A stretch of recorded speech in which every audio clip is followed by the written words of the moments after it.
Dobrodošli v Šokcastu. Moje ime je Petra Kalan in vi spremljate prvi slovenski podcast, ki ima ime bolj šokantno od vsebine. Če bi snemali tale pogovor v lanskem letu, bi v svoji družbi pozdravila televizijsko voditeljico, ob kateri se prebuja velik del Slovenije. Tako pa danes pozdravljam žensko, ki je po skoraj 20 letih marljivega dela za seboj zaprla vrata nacionalne televizije in se pogumno podala v nove izzive, o katerih upam, da bova danes spregovorili. Z mano je Ana Tavčar, tudi novinarska kolegica, zato se bova tikali. Lepo pozdravljena in hvala, da si vzela čas za tale najin pogovor. Z veseljem, hvala tebi najprej za povabilo in tudi za zelo lep uvod. Kako je biti na drugi strani mize? Vseeno ponavadi si ti spraševala, je več treme, je večji pritisk? Ja, še kar eksotično. Ko sem bila na drugi strani, treme nisem imela, vsaj mislim, da zadnja leta res ne. Na tej strani pa je malo čuden občutek. Ne vem, če bi rekla trema, ampak zdaj razumem goste. Ko ne veš, kaj po dolgem sledi. času. Ja. Zdaj, da bo malo lažje, pa se dotakneva telih 3 predmetov, ki so ti blizu, ki te nekako predstavljajo, zanimivi, raznoliki so. Kaj si nam danes prinesla? Dejansko sem res zadnji trenutek pograbila 3 stvari, ker sem še enkrat se poglobila v tvoje povabilo in sem rekla, se res 3 predmeti. Začneva, mogoče s tem, to je v bistvu moja doktorska disertacija. Tam na policiji je, prišla je nedolgo nazaj v bistvu domov, mislim, da sem jo imela v službi nazadnje in potem sem rekla, se res, ker mislim, da en izvod ostane na fakulteti, mislim, da gre v Kobis in to je to. Po eni strani zato, ker sem vedno govorila, in mislim, da je to postal moj moto, da verjamem v znanje. In da verjamem, da je znanje v življenju moč. Dobesedno in metaforično oziroma simbolično, bolj kot metaforično, verjetno bi rekla. Po drugi strani zato, ker en velik del svojega življenja sem študirala. Včasih me sinova spomnita, ker jamrata, kako težka je šola.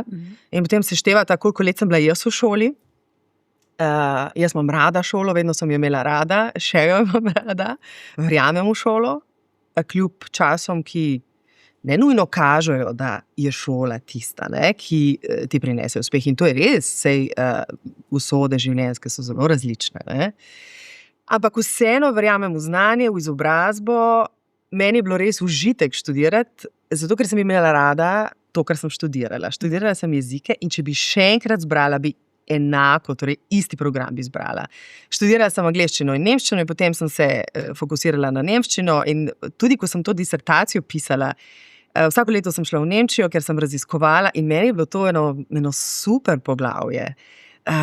Drug svet, en mir, en kontrapart vsemu temu ostalemu, ker sem takrat že delala na televiziji, tudi poučevala zraven in imam zelo lepe spomine, predvsem pa to, kar sem vedno govorila in zdaj to najbolj možno tudi živim, da ti znanje, in če specifiram znanje jezikov, res odpira vrata. Meni se to, kar se mi je zgodilo, pa ne mislim zdaj, ampak že prej, seveda brez teh znanj tega ne bi bilo. Torej, vedno sem lahko zraven prevajala, vedno sem lahko poučevala, vedno sem imela možnosti, tudi ko sem delala na televiziji, če bi želela, bi lahko menjala službo. Če bi želela, je bilo tam zunaj ogromno priložnosti, ki jih imaš, če znaš to jezike. In res, zdaj šele, ko se spomnim, ko sem sama predavala nemščino in sem razlagala in z navdušenimi očmi razlagala, boste videli, kaj vam lahko to prinese, mogoče ne veš, ampak v tem trenutku samo znaš še nemščino. Naslednji dan si ti lahko zaposlen v slovenskem podjetju, ampak slučajno je to podjetje nemško in ker ti znaš nemško, je lahko to tvoja res dodana vrednost, ki nikoli ne veš, kam te pelje, lahko na višjo pozicijo, lahko ven iz države. Nemško govoreči trg je 100-milijonski trg. Region, Nemčija, Avstrija, Švica, Liechtenstein, ampak kakorkoli. To je največ ljudi v Evropi ima za materinščino nemščino.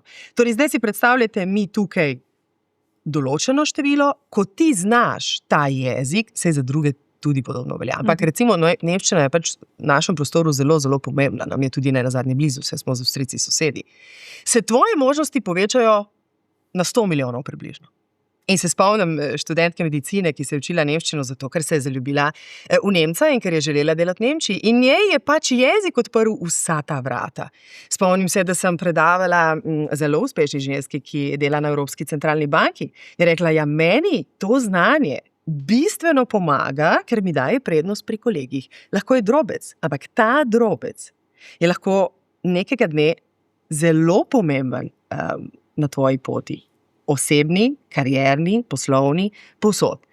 Poleg tega pa še vse, kar spada zraven, ker jezikovno znanje te res bogati.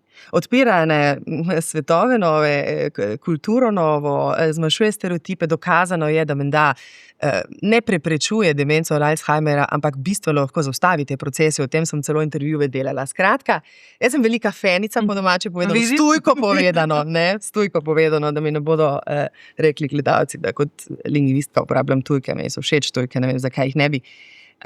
Pač tujih jezikov in se mi res zdi, da je to eno super pač znanje, ki ga lahko imaš.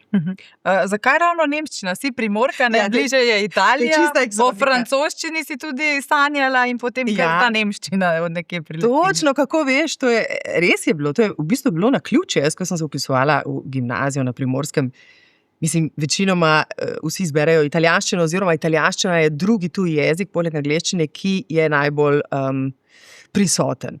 In jaz sem ravno zaradi tega si rekla, pa dobro, saj italijansko že znam, ker čez mejo, jaz sem živela 5 kilometrov od meje iz Italijo, torej mi smo po Špežo, po kafe, po kavbojke hodili v Trst. In sem rekla, pa dobro, italijansko že znam, pa mogoče bi bilo dobro, da ga kakšen drugi jezik zberem. In sem hotela se učiti francosko, ampak ni bilo dovolj kandidatov. In potem šola tega jezika ni razpisala, in potem sem vzela nemščino. In potem sem je že precej hitro prav odprl ta jezikovni svet. Že v 2. letniku sem vedela, da bom študirala angleščino in nemščino, ker sem gotovila, da sta to edina 2 predmeta, ki se jih ne učim, pa vse znam. Torej, dovolj je bilo samo, da sem poslušala. In v 2. letniku gimnazije sem začela z dijaškim delom in moja prva služba, v narekovajih, pač to je bilo dijaško delo na napotnico, je bila, da sem bila turistična vodička v angleščini in nemščini. In takrat v bistvu se prvič združi ta jezikovni svet s tem svetom retorike in ne vem, nastopanja, govora, kakorkoli. In takrat so se začele še sanje o televiziji, ki sem jih imela sicer še kot majhna punčka, ampak takrat se je to v meni začelo res jasniti. Preden zaplujeva v pogovor o televiziji, verjamem, da bo zanimiv. Naslednja 2 predmeta me še zanimata. Ta te bo nasmejal. Ja. Tega mi je dal mlajši sin. Koliko sta stara fanta? 9 in 14. Kakšno obdobje je to za mamo? Lepo, jasno, vsako prinaša svoje izzive, ampak sta super.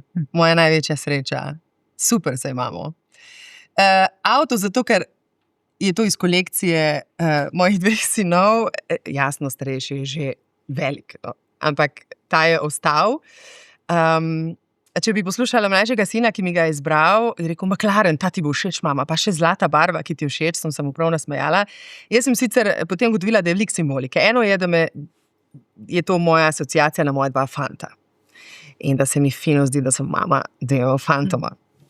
Drugo, da sem zelo veliko v avtu, da sem zelo rada v avtu, super mi je v avtu. Rada se vozim med vožnjo se dostikrat kakšna ideja zjasni, lepo mi je, muziko si dam na glas, en mir imam, kadar vozim, če sem sama. Če nisem se pogovarjam, je tudi fino. Potem sem gotovila, da mi je dal kabrio.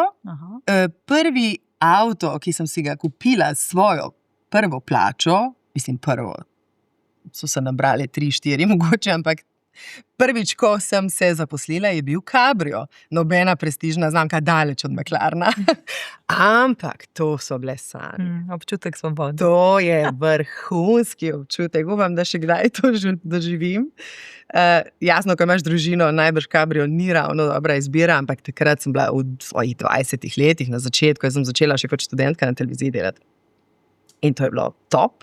In zlata barva mi je tudi res všeč, tako da polno simbolike. Združeno. V tem avtomobilčku. Verjetno jih je veliko doma pri dveh fantih, ne si predstavljam. Ja, to je cela zbirka. Kolekcija teh avtkov. Ampak ima tudi nekaj pomeni, tam mislim, znata ti povedati, koliko ima kdo cilindrov. Ne vem, sta me veliko naučila, jaz jasno nimam prav polno pojma o tem. Ampak ona dva obvladata te stvari, starejši sin, majhen motor doma, ki ga sam zna popraviti, vse urediti, meni se to zdi fantastično. Sploh v teh časih, ne, da ni vse samo... Sploh v teh časih, ja.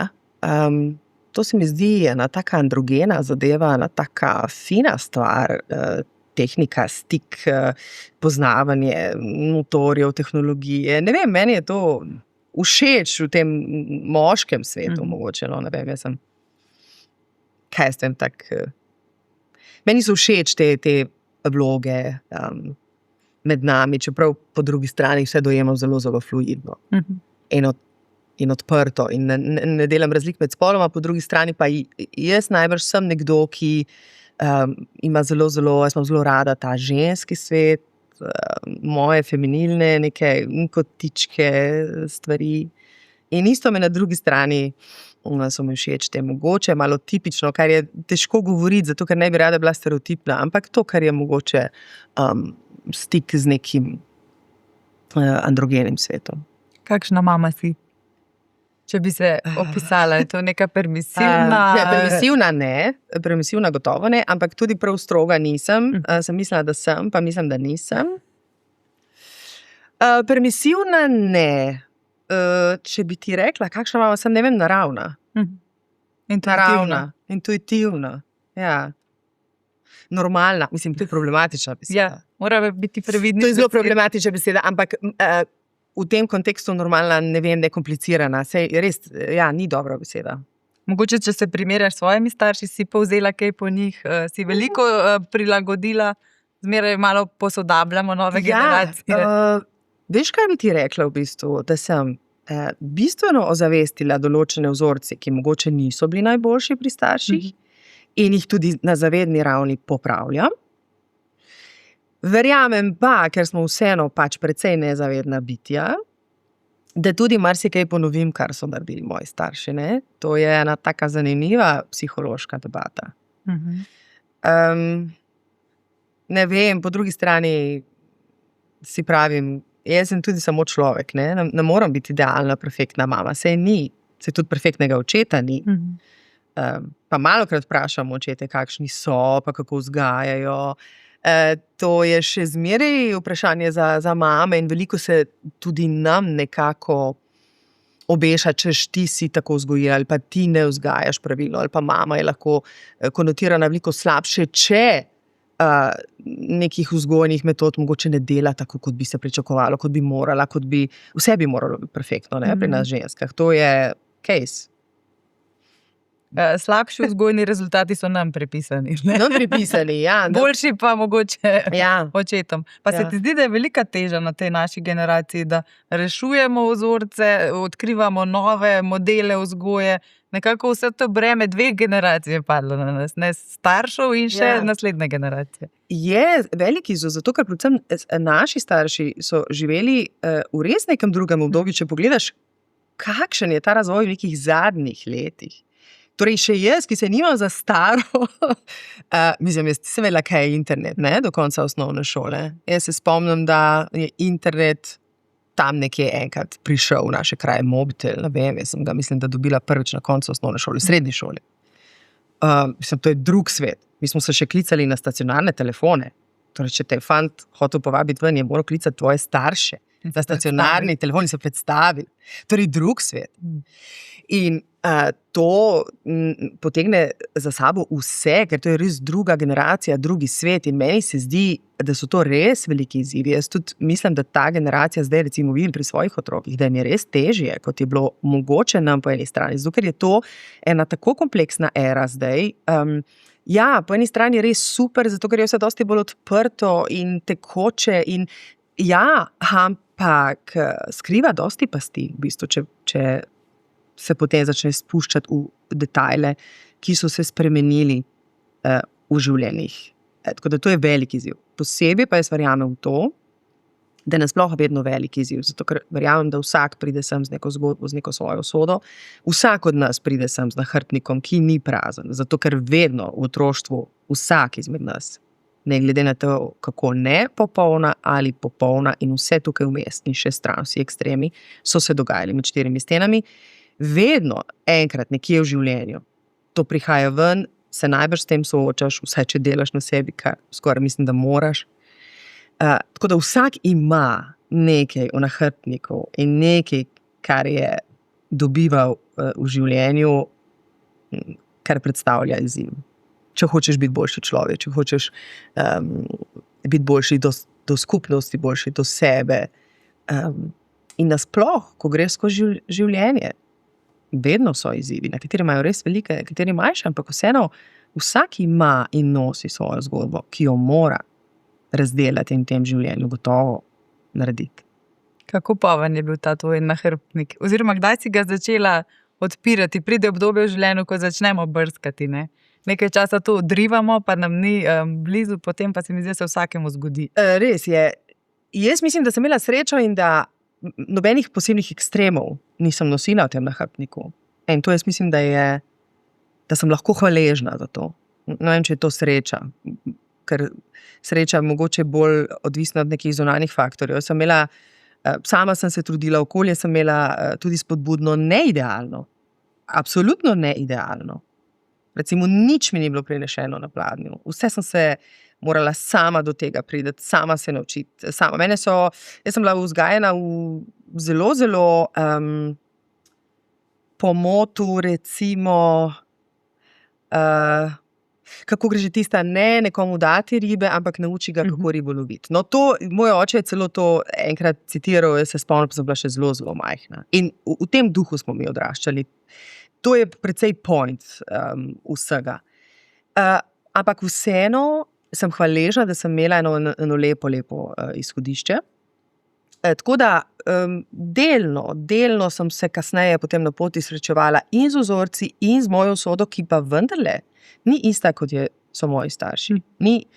Niso vse samo vzorci, jaz vsaj to verjamem in ne želim, da to zdaj izpade ne vem kako spiritualno, čeprav jaz verjamem v marsikaj, verjamem, da zelo malo vemo o sebi, verjamem, da smo človeška bitja, zelo kompleksna bitja, daleč, da smo samo iz celic kože in krvi, ampak vemo, kaj vse pravi kvantna fizika. Jaz zelo verjamem v te stvari in ne samo, da verjamem, jaz mislim, da je to pač dejstvo. Se imam konec koncev rada znanost.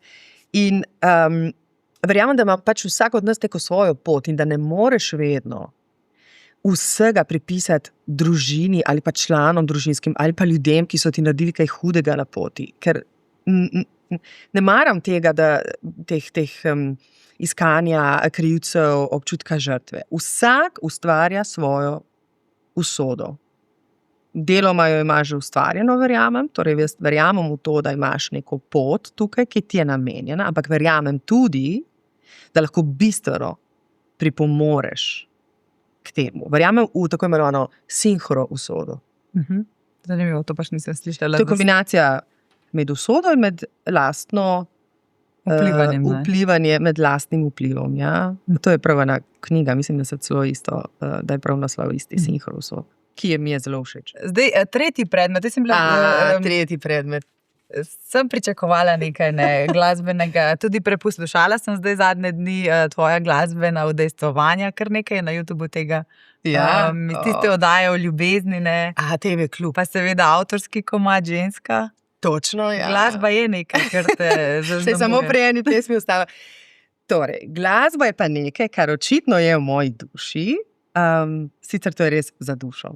To je neka, sploh ne vem. In na eni točki življenja je to res malo bolj prišlo ven. Ta serija, ki si jo zdaj omenila, je ena serija oddaj večernih, torej poleg jutranjega programa je bilo to zelo pozno zvečer na sporedu, TV Klub, 12 odtenkov ljubezni. To so bili talk showi o ljubezni. Res različne vrste ljubezni, od partnerske do vse sorte tem smo razdelali. Ja, in tam, ne vem, to je bilo eno, mogoče zdaj, ko gledam nazaj, eno tako, ne vem, malo umetniško obdobje v mojem življenju. Ko sem pela, igrala klavir, v oddajah sem veliko igrala klavir. Ko sem bila v osnovni šoli, so me starši vpisali v glasbeno šolo proti moji volji, ampak tako je bilo. No, sem pa potem bila zelo, všeč mi je bil klavir, naredila sem nižjo osnovno šolo, šla sem še naprej na program srednje za klavir in ta klavir je ostal potem ena taka moja strast. Za dušo, ne profesionalno, za dušo. Zakaj sem ti prinesla note? Te sem pograbila zdaj od doma iz klaviature. Zakaj? Zato, ker to je zelo eksotično. V času študentskih let sem pela v Akademskem pevskem zboru Tone Tomšič. Zelo lepo obdobje, to je zbor, jasno, z zgodovino tako dolgo, da letos praznuje 100 let.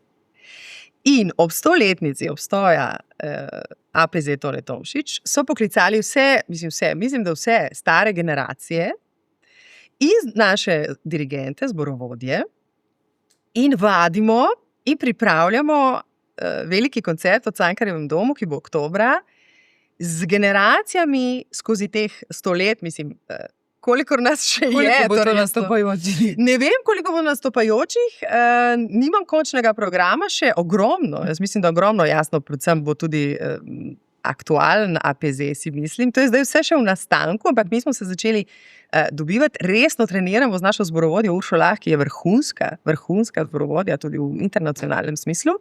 In se zdaj dobivamo stari APZ-evci.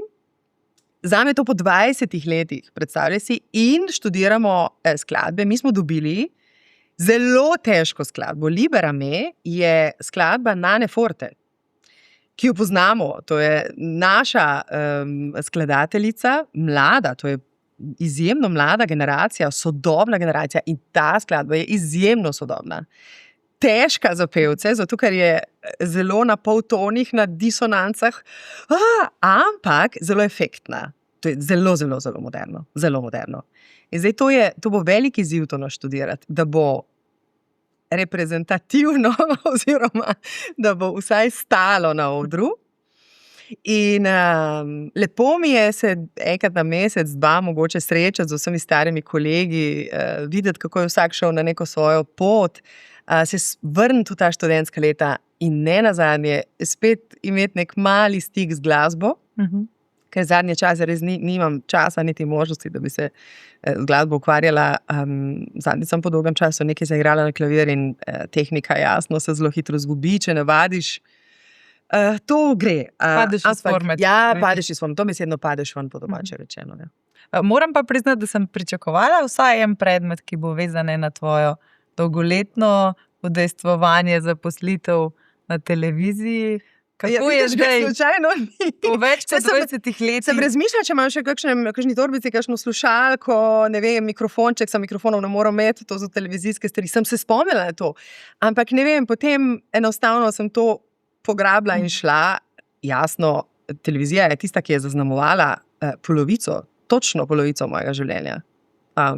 No, zdaj veš, koliko imam let. Ja, malo manj kot 20 let sem delala na televiziji. Televizija ostaja moja prva ljubezen, to je bilo eno veliko poglavje. Jaz sem zdaj šele par mesecev stran od televizije, tako da meni se zdi, kot da sem na dopustu. Ali pa kot da delam en premor, ne vem, nisem še točno dojela, kaj se dogaja. Po drugi strani pa v tem tempu in tem novem življenju na nek način zame niti nimam časa razmišljati prav zelo veliko o preteklosti ali pa o televiziji, je pa televizija del mene in vedno bo. Vedno bo. Je bilo kaj tega procesa žalovanja, mogoče celo izgube identitete, ko si nekaj časa tako dolgo v našem življenju. Ja. Pravijo, da pride do nekega... Je bil kar proces. To je bil prav proces. Nisem se odločila čez noč, potrovalo je kar nekaj znakov, dejstev, vsega, kar se mi je dogajalo v enem določenem obdobju. Jaz res verjamem, da ti telo fizično lahko pokaže ene stvari, da ti znaki neki drugi, eksterni mogoče, pokažejo neke stvari in da včasih z distance enostavno se ti, najbrž ne kar naenkrat, ampak vsaj postopoma res zjasni slika. In meni se je to zgodilo, po drugi strani pa se mi je zgodila preprosto ena zelo, zelo, zelo lepa priložnost za moj profil mogoče, zato ker je proti meni prišla ena res mednarodna priložnost v gospodarstvu, ki je potem, kar jaz sem, kar znam, kar živim, pisana meni na kožo. In takrat je bilo treba se odločiti, razmisliti. In to je bilo nekaj, kar je že dolgo raslo v meni. In potem sem se pač nekako odločila, da bom zaprla to poglavje, ampak probam na vse to gledati zelo netravmatično. Ne vem, nič ni končno, me uči moj brat, ki je zdravnik in mi dostikrat kakšen tako misel nastavi, ki je kot da bi mi nastavil ogledalo ali pa ki mi da res misliti. Res, nobeno čustvo ni končno, nobena situacija ni končna, nič ni končno v tem življenju. Tako da sem probala na to pogledati malo z distance, reči pa dobro, Ana, pa ljudje na 5 let menjajo službo, na leto, na 3, pa ti si samo še podkrpiš to statistiko našo, ki pravi, da mi menda zelo težko menjam službo, pa dobro, saj ni konec sveta, saj televizija še zmeraj tam. Mislim, vse je odprto, po mojem. Jaz gledam na to v življenju, kot da je vse odprto, če imaš znanje. Jaz mislim, da če imaš željo, če imaš ne vem, prave spretnosti za to, pa sploh pa, če ti je to namenjeno. Jaz mislim, da če mi je namenjeno, da bom še delala na televiziji, potem bom. Gotovo. Če mi pa ni, potem pa ne bom. Zdaj sem res v drugih vodah. Ampak glede na to, da delam s celo Evropo in da res delam v različnih jezikih, da delam stvari, ki so pravzaprav bazirajo na znanjih retorike in komunikacije, je to zelo, zelo zame. Ne vem, tako v šali sem zadnjič rekla, zdaj končno vem, zakaj sem študirala vsa ta leta. No? Zdaj končno vem, zakaj sem po tistih vlakih in letališčih lezla in po tistih inštitutih ure in ure in ure pisala in raziskovala. Zdaj živim zelo pragmatično to, kar je tukaj teoretično napisano. Čeprav disertacija je v bistvu zelo pragmatična. Jaz sem raziskovala medijski jezik. Moj korpus je bil že takrat medijski jezik, torej govorjeni jezik, tudi pisani, ampak kombinacija govorjenega in pisanega. Ta disertacija je zelo, zelo ne vem, jaz sem hvaležna tudi profesorju, ki me takrat sploh na to pot peljal. On je meni svetoval zelo pragmatično temo. Jaz sem se ukvarjala, sem raziskovala desno-stavčno periferijo v sodobni nemščini, torej kaj se dogaja na desnem robu, in to so zelo žive zadeve, ki se v jeziku pojavljajo zadnjih nekaj let. Tako da to ni nekaj duhamornega, nekaj dolgočasnega. Meni je bilo super to raziskovati, ker je to zelo pragmatično zastavljeno in življenjsko zastavljeno. Ja, res imaš rada jezike, ne? Kar se žariš, Ja. ko razlagaš. Moraš me prekiniti, ja, ker očitno jih imam res rada. Ja. Pa ni nemščina in angleščina nista edina, ne? Še nizozemščina. pa- Nizozemščina je bil en tak majhen Lahko kaj poveš v nizozemščini. Ja, ik spreek een beetje Nederlands, maar ik ben alles vergeten. Dus ja, ik moet oefenen. Nee, in Nizozemščina sem ti povedala, da ik heb Nederlands gestudeerd. Sem res študirala, ampak to je bil en lektorat, to je bil en izlet. In prej sem rekla, da sem vse pozabila, da bi ik moet oefenen. Mislim, da pomeni moram vaditi. Pa še Ja, jag talar lite svenska, men jag har glömt allt också. Ja, govorim malo švedsko, vse sem pozabila tudi o švedščini. To je bil tudi en izlet, zato ker sem želela preveriti, ali je res, da če znaš dobro 2 jezika iz germanske skupine, da boš zelo hitro osvojil še ostale jezike iz germanske skupine. No, in ta teza se je definitivno izkazala resnično. Takrat, ko sem se učila, sem res zelo, zelo, zelo hitro se naučila ta jezik. Jasno, ker nisem potem negovala in res se samo še občasno s kom mogoče. Zdaj imam nekaj kolegov, ki so Nizozemci in potem se prav spomnim še kakšno strukturo, ampak res sem pozabila. To je bil bolj poskus. Poi parlo anche italiano. Però italiano non ho studiato mai, ti devo dire. Quindi tutto quello che ho imparato guardando la TV, che comunque è la mia TV, diciamo quella veramente preferita, nel senso, quindi ho seguito sempre i programmi italiani, ancora oggi se guardo la TV italiana. Quindi italijanščine se nisem učila nikoli, nisem študirala nikoli. Si pa gledala italijansko televizijo, sem prav razumela. Vse si razumela. Sem pa predvsem gledala italijansko televizijo, ki je še danes zame super televizija, torej to je bil vedno moj, kako se temu reče, kot vzgled, skratka, to je zame televizija. No, in pač naučila sem se, ker sem blizu meje in ker če želiš v Trstu naročiti vodo in kavo, je dobro, da znaš italijansko, ker od Tržačani mogoče niso najbolj, to je zdaj stereotip, ne smemo posploševati, ampak oni govorijo res italijansko, angleško, ja, mogoče, gotovo brez slovensko, razen, če so dvojezični.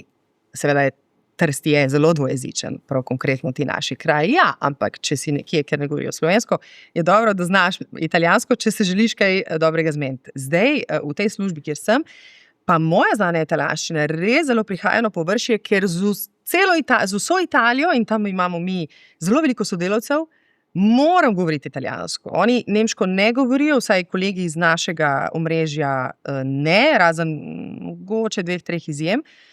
Angleško tako, in oni so prej srečni, da lahko z mano govorijo v italijanščini, meni se pa tudi fino zdi, ker potem še povadim in krepim ta jezik in dejansko se ga učim. Ni perfekcije, gotovo delam napake, ampak mislim, meni se ne zdijo napake nič takega. To je še ena stvar, ki jo imamo mi, mogoče v tem prostoru, ne vem, ni bilo, je napačno ali pa ni pravilno, ja, so what? Mislim, a napake so človeške, a niso? Tako da, to je tisto, kar slovenske govorce dostikrat tudi nekako preprečuje, da bi bolj korajžno spregovorili.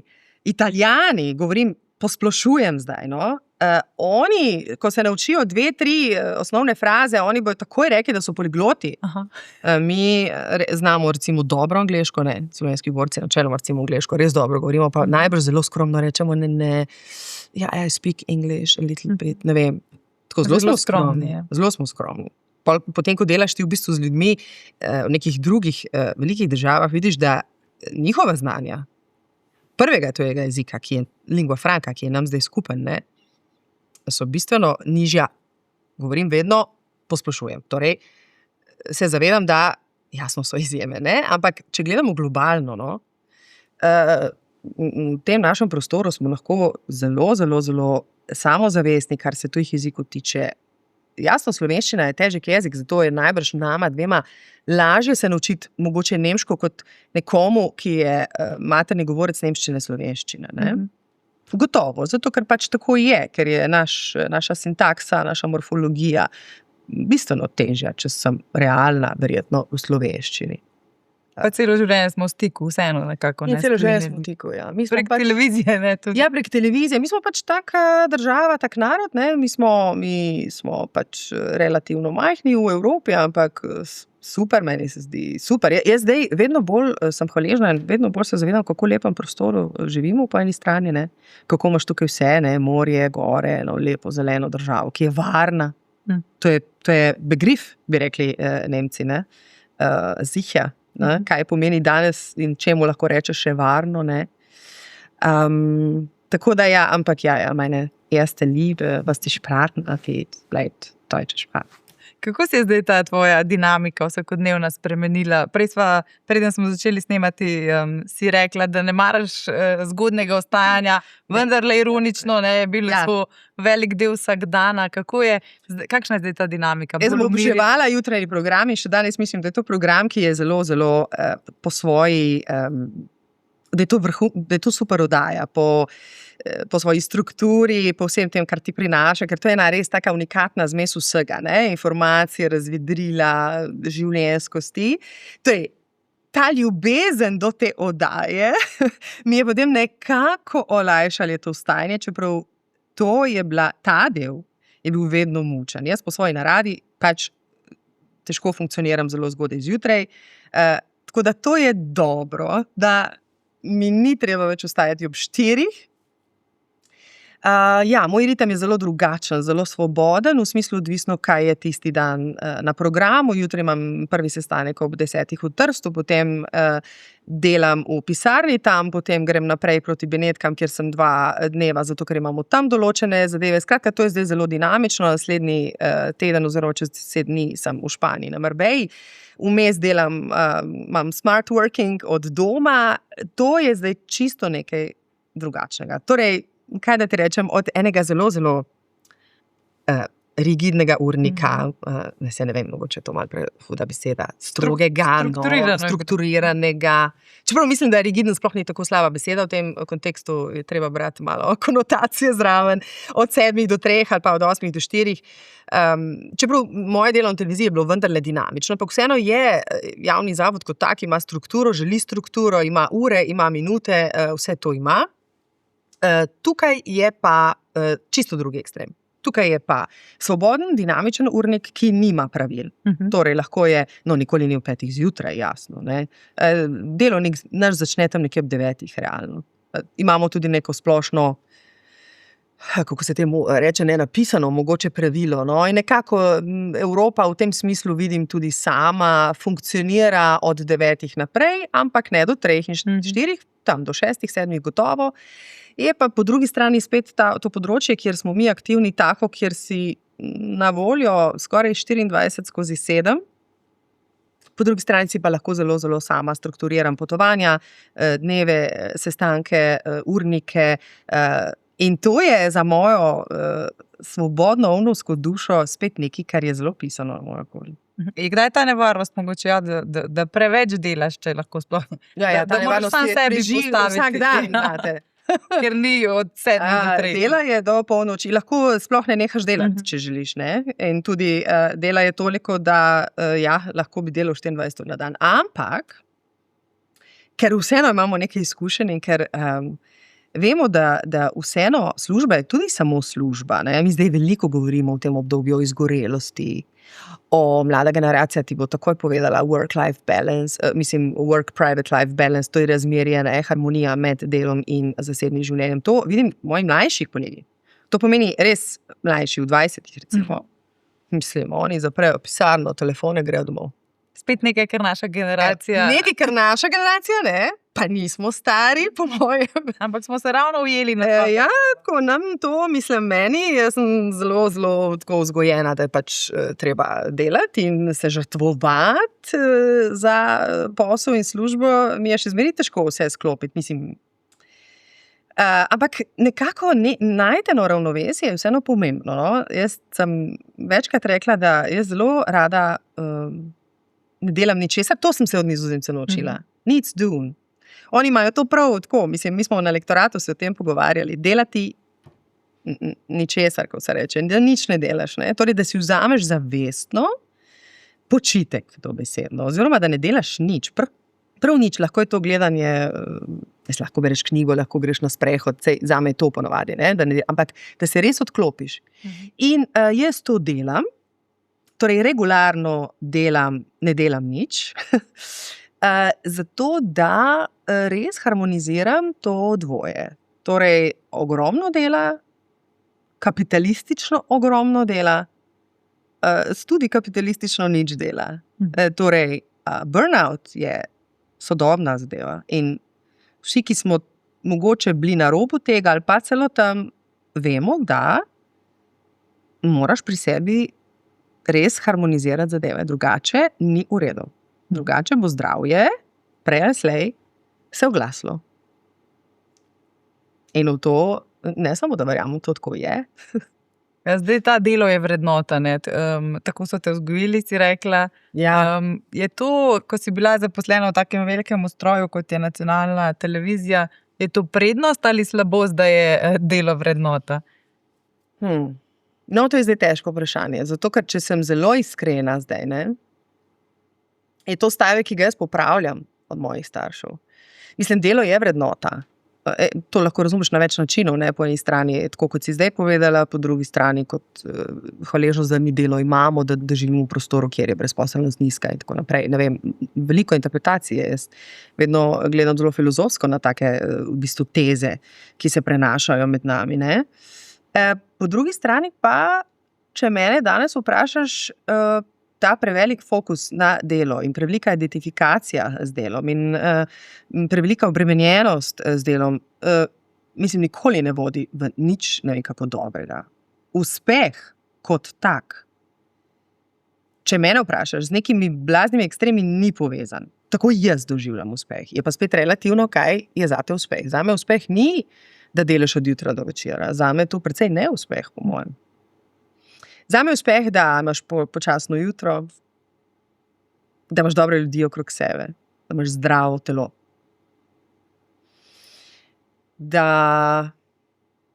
včasih spiješ en kozarc šampanjca kar tako.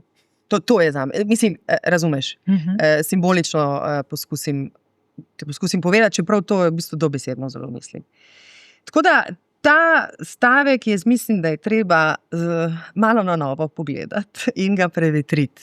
Delo je vrednota ali pa da se pač samo pri sebi vprašaš, delo je vrednota, kaj to točno zame pomeni? Kje sem jaz? Kako jaz vidim svoje delo? Kje se vidim? Kaj je tisto, kar delam dobro? Kaj je tisto, kar mogoče kjer pretiravam, ali pa kaj je tisto, kjer premalo delam. Saj to ima tudi drugi ekstremi. Ljudje smo res različni, ne? Ljudje smo zelo različni. Nekateri smo pač nagnjeni k temu, da preveč delamo. Jaz mislim, da je kar nekaj takih tudi, ki je zelo nagnjenih, da tudi absolutno manj delajo, kot recimo kolegi, če vidijo priložnost. Ampak to je vse človeško. Jaz nikogar ne obsojam. V velikih sistemih je ponavadi teh razlik veliko, ker je pač človeških profilov veliko. In določeni sistemi tudi omogočajo, da lahko malo bolj gledaš v zrak, pa malo manj delaš, ali pa da zelo veliko delaš. Ne? Ni idealne službe, jaz mislim, da ni idealnega sistema. V bistvu je, kako ti ravnaš sam. Ne glede na to, kje si. Ali si v javnem zavodu, ali si v najbolj rizičnem gospodarstvu, ali pa najbolj dinamičnem gospodarstvu. V bistvu je, kje si ti.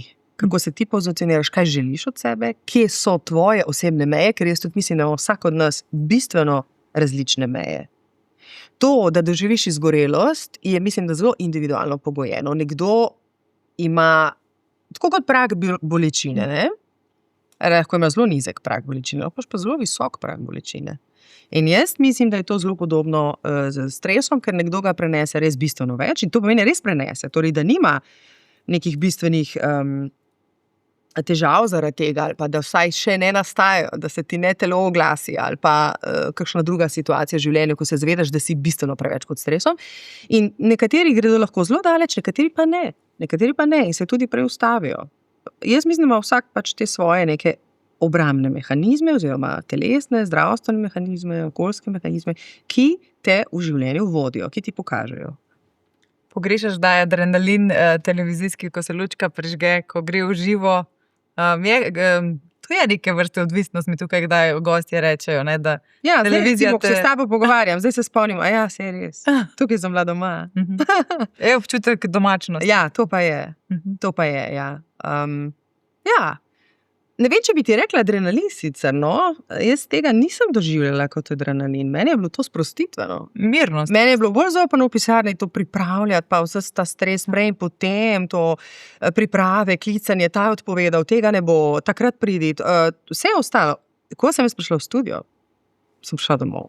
Takrat sem prišla spočiti.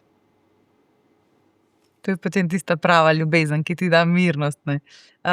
Mogoče. Zdaj v nedavnem intervjuju, tukaj v naši Oni Plus sem brala, ko si rekla, da nobena zgodba ni čisto končana, ne, dokler smo živi, in da mogoče se pa vrneš na RTV kot direktorica in narediš mir. Zdaj, naredim red. Narediš red, ja. Sem rekla red. Red. Mir ne bi rekla. Red. Mislim, jaz sem zelo televizijski človek v svojem bistvu. In ker vseeno v teh vseh letih sem nabrala tudi precej znanj, kar se programa tiče, mogoče televizijskega sporočanja tiče, programskih shem. Jaz sem se vedno dosti ukvarjala s tem, vedno sem gledala zelo veliko neke vidnejše, bistvene evropske televizije, ki so mogoče nemška nacionalka, nemške komercialni programi. Zelo veliko sem gledala kolege, še danes jih pogledam na ORF, AS, tudi Cvaj. Največ sem gledala italijanske televizije, tudi druge, zato da sem reflektirala, da sem gledala, kakšne imajo oni programske sheme, kaj deluje, kaj ima največ gledanosti. Jaz sem šla vedno pogledati, ko sem Bergdoktorja pogledala, kakšne so Zuschauerquoten, koliko so imeli gledanosti. In vedno sem si rekla, pa joj, to bi mi lahko kupili, pa to serijo bi lahko kupili, pa to bi tja dali, pa poglej, kje imajo oni, imajo na uro poročila, pa zakaj nimamo mi vsako uro poročil, vse evropske televizije jih imajo. Ne vem, skratka, v meni je en velik del te ljubezni do televizije, tudi na nekem programskem nivoju, ker sem sama bila v tej vlogi ne samo voditeljice, ampak ker je v našem programu bilo treba znati vse, od grafike, kako nastaja, kdo jo dela, ali pa da jo celo sam narediš, do podnapisov, do tona, do montaže, do vsega. Sem skozi to šolo, ki je bila sicer dosti težja kot nekateri kolegi, ki samo vodijo, ne? Ampak kar mi je to dalo, mi je dalo znanje tudi na vseh teh ostalih področjih in potem človek s časoma vidi, tudi eno obdobje sem bila programska svetnica, takrat sem pa sploh dobila en drug pogled na televizijo. Bila sem sindikalna zaupnica do zadnjega. Vidiš človeški vpogled v kolektiv. Torej vse to mi je odprlo toliko oči, da gotovo bi lahko se s kakšnim takšnim mestom, kot je biti programski direktor televizije, da bi o tem lahko res razmišljala. Ne vem, to sem ti zdaj tako rekla. Tudi v intervjuju rečem to. Mislim, v hecu. Ne v hecu, tisto, kar rečem, tudi resno mislim, ampak to je samo kot opcija. Jaz ne vem, kam me bo življenje peljalo, ne vem, mogoče. Ampak nekako ta znanja in ta strast, ki jo gojim do televizije še danes, in ta širina, ki mi jo je dalo to, da sem poznala vse oddelke, vse najbrž ne morem reči, ali pa celo tudi, bi me mogoče nekoč kvalificirala za kaj takega. Ta celostni pogled, ne, na cel ta... Ja, ker jaz verjamem, da če si ti res na nekem vodilnem mestu, potem je dobro, da si kot oseba prvo, zelo okej oseba. In to zdaj rečem tako jasno, kot rečem, brez nobenih primesi. Jaz zelo pogosto sem na teh vodilnih mestih pogrešala človeškost, pravičnost in znanje, smisel in poznavanje tega, kar ti tam res delaš. Odgovornost in res znanje. Jaz mislim, da to je ključno in samo tako je lahko katerakoli institucija, to je RTV ali pa Delo, uspešna. Da ta človek, ki ima te niti v rokah, mora biti še enkrat dober človek. To je, ne vem, točka, ki jo v razpisih ni, ne? Ne moreš reči, prijavite se dobri ljudje. To se težko izmeri. To se težko izmeri, po drugi strani pa mislim, da važno je, to se težko izmeri, se pa zelo hitro vidi. Važno je, s kom si dober. Ja, tudi to ni v redu, da je važno, s kom si dober. Tudi to ni v redu. Na pravični strani moraš biti, na pravi strani moraš biti. In če sta to obe strani ali pa nobena stran, je tudi v redu. Ti moraš biti tam samo in izključno za program. Ne za nič drugega. Ok, nič drugega. Samo za to, kaj daš ljudem. Koga, na kakšen način, kakovost tega, kar jim ponudiš in znanje od zadaj. Kaj, kdaj, kako. Torej, precej emocionalna inteligenca. Ne? Bolj kot mogoče še ta druga inteligenca, druge vrste inteligence. Torej to, potem pa pač kompetence. Torej, tvoja človeškost, smisel za pravičnost in za vodenje tako velikih kolektivov, ki zahtevajo zelo veliko človeških, psiholoških kompetenc, zelo veliko.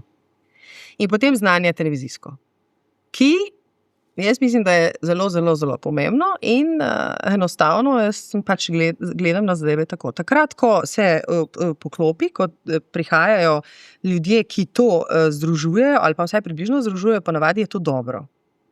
Če pa je obratno, je pa ponavadi zelo hudo. Govorim splošno za sisteme, za velike korporacije, za službe, pa tudi, če bi govorila samo o televiziji. Si kdaj čutila kakšne uredniške pritiske, si se mogla upirati, si mogla udariti? Jasno, vsak dan. Vsak dan. Ja, mislim, ja, to je del vsakdana. Pa po drugi strani je to čisto v redu, vse urednik je tvoj urednik. Torej, da se razumeva. Jaz sem nekdo, ki vseeno misli, da je treba biti zelo, zelo jasen. Se pravi, vloge je treba tudi spoštovati. Če si ti moja urednica, moram jaz to spoštovati. Tudi če mogoče se ne s tabo strinjam, tudi če imaš ti rado drugo barvo kot jaz, karikiram, ti si moja urednica. Jasno, po drugi strani, če pa je ta uredniška politika strašno zgrešena, da vidiš, da res dela slabo, da dela škodo programu ali pa gledalcem, potem jasno je pa spet, mislim, da od mene celo zaželjeno, oziroma da sem po svoji etiki primorana kaj reči, da to bi pa lahko naredili boljše ali pa drugače. Torej, jaz sem tukaj zelo, mogoče, ne vem, Skandinavci, se mi zdi, imajo tak model nasploh, saj ne bi rada koga idealizirala, ampak pri njih, to so me naučili, nekako sem videla tudi predvsem z pedagoškega vidika, sem to ugotovila. Ne? Tam menda pacienti glasujejo na vsake toliko mesecev anonimno za svojega zdravnika, kakšen je. In ti lahko zaradi teh glasov tudi zgubiš licenco. Po drugi strani pa spoštujejo tam, torej velja pa tudi spoštovanje meje.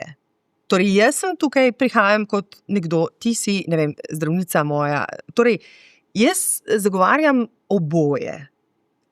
Etiko, zdravo refleksijo, torej naj tudi kolektiv pove, ali je zadovoljen s tabo, po drugi strani pa tudi mora biti tudi harmonija med tem, da tudi ta kolektiv vendarle spoštuje nadrejene, ker to pomeni potem red.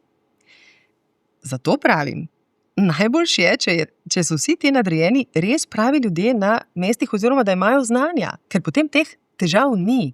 Potem ni pritiskov takih, ki so nesmiselni. Potem so pritiski samo taki, ki morajo biti, ki so smiselni in nujno potrebni. Zato, da, če govorimo o televiziji, ima gledalec dobro vsebino. Jaz ne vem, mislim, meni je bilo najbolj težko takrat, ko sem videla, da se mi pogovarjamo v drugem jeziku. Jaz gledam televizijo še danes, ja, lahko mi rečeš, ne vem, naivno ali pa idealiziram v tem smislu, da zame televizija mora biti dobra televizija za ljudi. To je point, jaz ne vem, kaj bi drugega bilo. Dober program mora biti. Dober. In samo temu sledimo. Ne kdo s kom pije kavo, ne kdo je s kom bolj pariato ali pa kdo gre rajši s kom na kosilo. Dober program. In jaz mislim, da samo na ta način teče. In isto velja za časopisno revijo, isto velja za vsako firmo, verjetno. No? Tako da jaz si mislim, da je dobro, da vloge so vloge in da vse nekako teče. Tudi tukaj je potrebna harmonija. Ne? Vedno v življenju se mi zdi, da je potrebna harmonija. Noben ekstrem ni v redu. Ni v redu ekstrem, da se urednika nič ne spoštuje, ni pa tudi v redu ekstrem, da se samo kolektiv spoštuje, ker kolektiv ima lahko tudi svoje dogovore ali pa mogoče svoje predstave. Ne vem, to je zdaj težko posploševati in splošno govoriti, ampak če me že vprašaš, jaz mislim, da ključ je to. Dobro razporejene vloge in pravi ljudje na pravih mestih v smislu, da imajo znanja, da svoje emocije dajo stran in da dajo prednost strokovnosti. To je bistveno lažje reči, kot narediti, sem gotovila. Si zelo zahtevna sama do sebe na vsakem področju v življenju. Ja, ampak zdaj nisem več. Ne, si malo spustila. Polno spustila. Zdaj čas najo počasi preganja, ampak vseeno ne gledam montaže. V showcastu, ne pa me zanima, mogoče kakšna anekdota, da zaključiva v takem sproščenem stilu televizijska, ki se jo še danes rada spominjaš, da je šlo kaj tako narobe, ampak da je bilo prav. Verjetno je bilo veliko tega, ne, v vseh teh letih. Ogromno. Enkrat je bilo zelo, smešno, takrat ni bilo smešno, pol nam je bilo to zabavno. Sem jaz prišla v oddajo ob 7 zjutraj in sem začela govorila in so mi, ne vem, šele čez 1 minuto povedali, da ni tona, ni ničesar, da govorim že nekaj časa nemo, da ne se znajdem, ne vem, kaj narediti. Mislim, kako se bom pa sploh kaj znajdla, če ni tona? Kako ne pokažem? In to je bilo, mislim, in pa seveda potem se je to uredilo, ne, samo po programu so imeli vsi solzne oči od smeha, ja, Tavčar, si bila brez tona, kaj si pol tam delala? Ja, ne vem, kaj pa ne narediš, ne? Tako da polno je bilo nekih takih anekdot, ki so potem kasneje zabavne, ko si pa noter, pa niso zabavne, no? So kar hude. Ampak pridejo te situacije. Ja, teh situacij je polno. Ampak to je življenje, vsaj veš, da živiš. Kaj pa gostje, celo vrsto enih zanimivih ljudi? Ja, enkrat se mi je zgodilo, da sta se 2 gosta med reklamami skregala. Sta šla ven. In to je v živo, pa smo jih tam lovili po hodnikih, pač prepričevali, da ne prideta nazaj v oddajo, da to končamo nekako. Je ni, gledalci nisem vedeli. Se je uredilo. Sta prišla nazaj. Ampak je bilo hudo. Ja, pa tako, mislim, nobena taka pereča tematika ni bila. To sta bila 2 gosta iz estradnega področja, torej ne govorimo o kakšnih informativnih temah. Ni bilo, da je bilo soočenje ali pa tega res nihče ne pričakoval. Ja, nekaj sta se zaklepetala, jaz sem to poslušala med reklamami in drug mu je zelo zameril, ker je pač neki rekel in da ne bosta več, da gresta ven. In pa smo mi tudi pokamuflirali, smo po reklamah šli z enim od njih naprej in po drugih reklamih z obema in sem jaz največ tudi biomatsko takrat nekaj rekla gledalcem, ne vem kaj, pa si gledalci ne vejo, ne mislijo, da je pač bilo tako planirano, da je samo potem za en part. Tako da ne ogromno takih zadev. Mogoče kdaj za kam zapisati. Ja, to bi bila pa še ena taka knjiga. Zdaj vodila si tudi serijo teh pogovornih oddaj, ki smo jih že omenili, 12 odtenkov ljubezni. Koliko prostora za to čustvo je v tvojem življenju? Veliko, največ, to je bistvo vsega. Jaz vem, da to mogoče zdaj zveni kot kliše, ne? Tako, ko reče človek, ljubezen je vse. Vem, Einstein je znanstveno to mislil, ne? V svojih spisih, kjer na koncu govori o tem, da je vse ljubezen. Einstein. To je bistvo vsega. Jaz dojemam ljubezen kot zelo širok pojem, torej najbolj intimen možen in tudi najbolj širok možen. Ampak vse, res vse je ljubezen. Zelo lepo. In s to lepo mislijo bova zaključili. Res sem ti iskreno hvaležna, no, da si vzela čas, da si delila z nami tele misli, anekdote in da želim ti, da ti življenje prinese same lepe stvari naproti. Hvala ti. Za te iskrene misli sem te prav opazovala in gledala tvoje oči, tvojo mimiko in ti vračam te želje. Hvala, ker dobro delaš, hvala za povabilo in upam, da še kdaj. Ja, tudi jaz. To je bil Šokcast, hvala, da ste bili z nami.